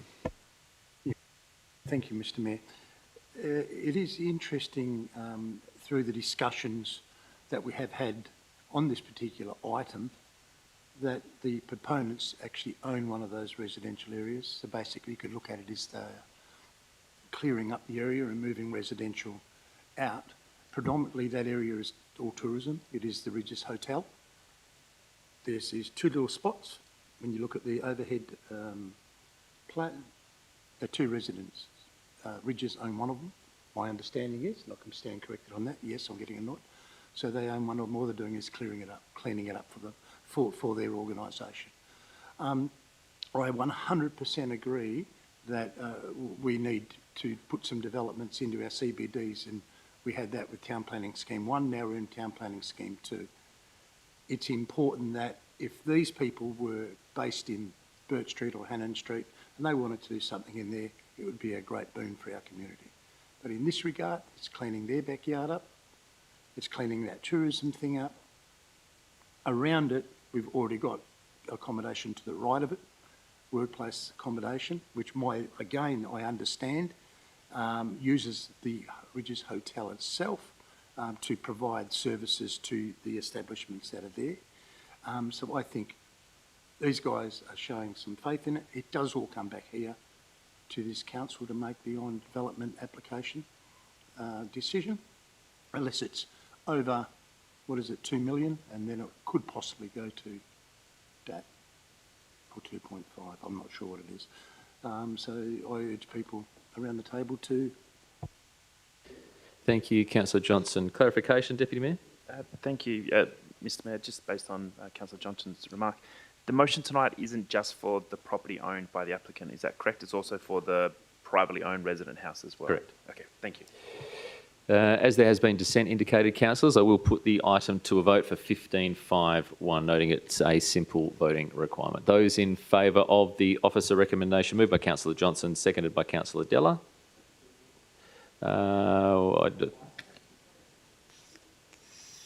Stand by. I've already put it to a vote. It's a simple majority according to my note. Sorry, those in favour of the motion, Councillor Johnson, Councillor Della, Deputy Mayor, Councillor Viskovich and Mayor Wilson. Councillor... I support, Mr Mayor. Thank you. Councillor Walker-Dunstan's supporting as well. Those against? Councillor House and Councillor Bodica. The vote is carried 7-2.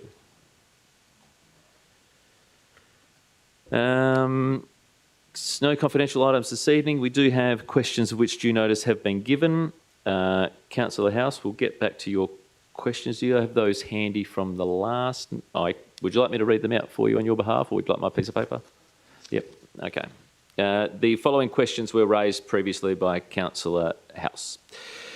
Question 1, requests the Acting Chief Executive Officer to advise Council of the exact date or dates between 9 February 2026 and 31st March 2026 on which the Local Government Inspectorate or its representatives contacted the City of Kalgoorlie-Boulder to request, acquire or discuss the audio recordings or recorded versions of the January 29, 2026 Special Council meeting minutes. Question 2 to that is directs the Acting Chief Executive Officer to provide this information in writing to all elected members within 7 days of the resolution. It was originally a notice of motion, then brought forward as a question of which due notice, councillors, so there is some changes in that particular phrasing there. Mr Acting CEO, you wish to answer? Thank you, Mr Mayor. The response on the 25th of March 2026, an email requesting full recording of the meeting of the special council, the 2 meetings between those dates was provided to us, and the request in writing for those recordings was provided by the Local Government Inspectorate. Thank you. Further questions from Councillor House. Question is whether the council retains discretion under the Planning and Development Local Planning Schemes, Regulations 2015, the Local Government Act 1995, or at general law to defer a determination of a development application pending the applicant's submission of additional technical information, specifically a traffic impact study, where elected members have identified unresolved public safety concerns raised in public submissions. Answer, response, please, Mr Acting CEO. Thank you, Mr Mayor. This advice provided at the meeting was that council was able to defer the item and request information. The advice that followed was that this additional time could be used to provide further officer advice on whether council could require a traffic management plan, as opposed to proceeding to directly requesting a traffic management plan in the resolution, as this was being drafted in the proposed alternate resolution. This was intended to advise the implications of deferring and specifically requiring a traffic management study from the applicant may have procedural, legal and financial impacts for the city, and any alternate or amended resolution was best worded to allow time for further advice from officers rather than committing to require a traffic management plan directly in the motion.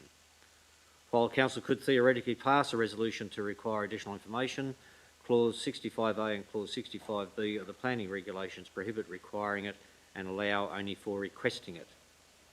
Under these provisions... Oh, sorry. Okay, we've got some updates. So I should be reading off this screen. Sorry, Mr. Acting CEO, you're off the screen up there, I've been told. Yep, okay. I was trying to find my glasses. Okay, I beg your pardon. Okay. Shall I start again, Mr. Mayor? Yes, please. Okay, sorry. and I'll In get to- an event where. In an event where Council has not delegated its decision-making powers under the deemed provisions of the Planning and Development Act, Regulations 2015, Council has a right to delay decision-making until it has received what, in its view, is sufficient information on which to make a decision. Clause 65A, Part 4 of the Regulations limits the request for further information to one request only, unless B, Clause B, the application is required to be advertised under Clause 64 1B, or D, after the application was accepted for assessment on their own initiative, submitted further information or material relevant to the application to the local government, and the request relates to that further information or material. It should be noted that Clause 65A, Part 1 states, if an assessment for a development approval has been accepted for assessment, the local government may, by written notice given to the applicant, request the applicant to provide any further information or material that the local government reasonably requires to determine the application. In considering the overall intent of Section 65A and 65B of the regulations, Council may request further information after receiving an officer report and decide to not make a decision on the application until the information is received. If the applicant refuses to provide the information and the local government has not made a determination with a prescribed timeframe, under Clause 75, Part 2, the local government is taken to have refused to grant the application. In other words, a deemed refusal. In this instance, the applicant has a right to appeal the decision or deemed refusal to the State Administrative Tribunal, noting that SAT may request further information from the applicant and or local government to assist in their decision making. Thank you, Mr. Acting CEO.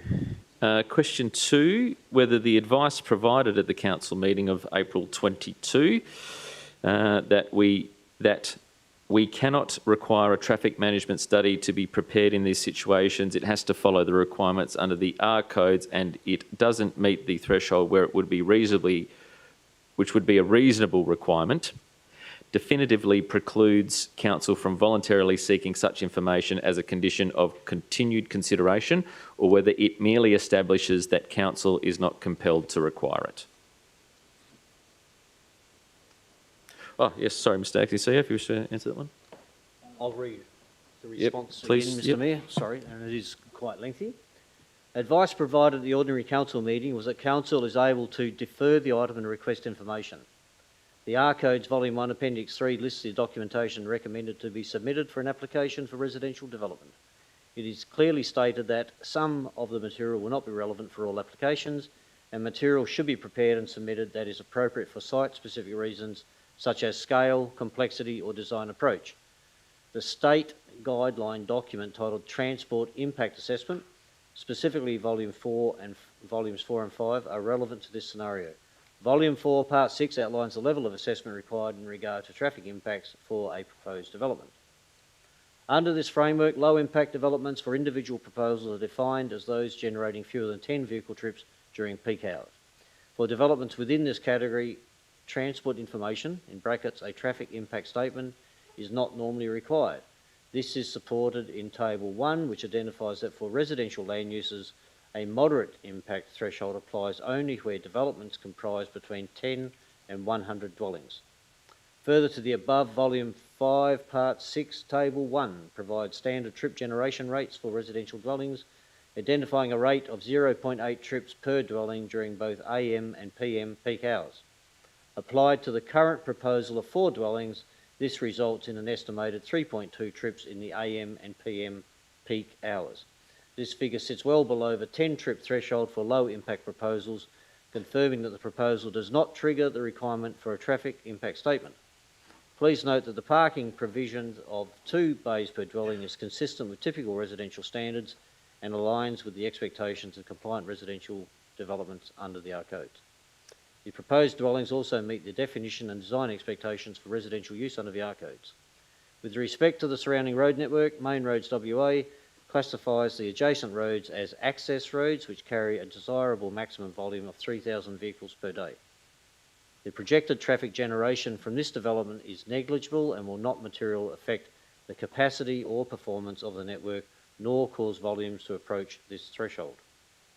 Additional to the above, to ensure a transparent, consistent and defensible approach, City officers additionally relied on the City's parking policy, which includes guidance on when a transport impact statement can be requested.